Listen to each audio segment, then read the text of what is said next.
We provide you the platform to turn your dreams into reality. Give wings to your aspirations with KR Mangalam University.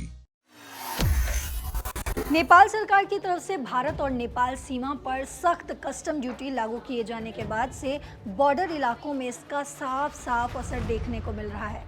नए नियम के अनुसार भारत से 100 रुपए से ज़्यादा किसी भी सामान पर, चाहे वो दैनिक ज़रूरत का ही सामान क्यों ना हो, चाहे सब्जी, कपड़े या अन्य सामग्री हो, नेपाल ले जाने पर अब कस्टम ड्यूटी देना कंपलसरी कर दिया गया, यानी अनिवार्य कर दिया गया है।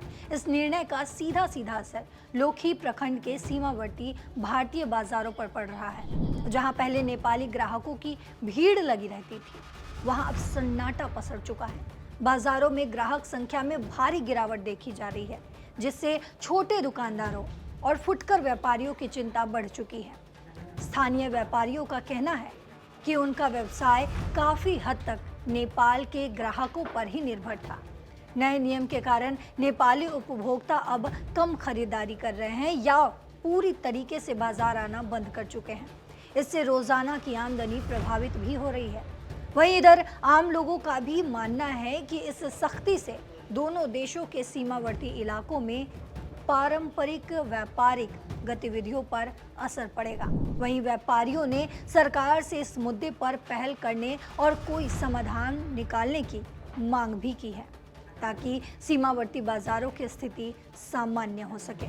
फिलहाल इस नए नियम के लागू होने के बाद लोखी और आसपास के बाजारों में अनिश्चितता का माहौल लगातार बना हुआ है और सभी की नजरें आगे की स्थिति पर टिकी हुई है।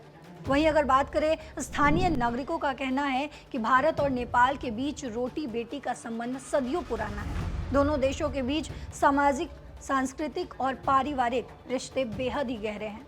नेपाल के सीमावर्ती इलाकों में रहने वाले लोग सालों से अपनी रोजमर्रा की जरूरतों का सामान भारतीय बाजारों से खरीदते रहे हैं। स्थानीय लोगों के अनुसार नई सरकार के गठन के बाद सीमा पर तैनात कुछ सुरक्षा कर्मियों के व्यवहार में बदलाव देखने को मिल रहा है।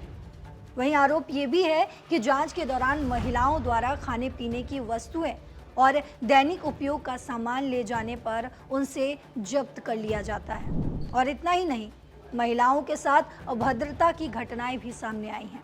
स्थानीय नेपाली नागरिकों ने अपनी सरकार से मांग की है कि सुरक्षा कर्मियों को आम लोगों के साथ अच्छा व्यवहार करने के निर्देश दिए जाए। क्या कुछ इस पर अपडेट सामने आता है? तमाम अपडेट्स के साथ एक बार फिर आपके सामने हाजिर होंगे, लेकिन आप अपनी राय कमेंट बॉक्स में ज़रूर लिखते जाइएगा। साथ ही देश और दुनिया की तमाम खबरों के लिए देखते रहिए दैनिक जागरण। नमस्कार।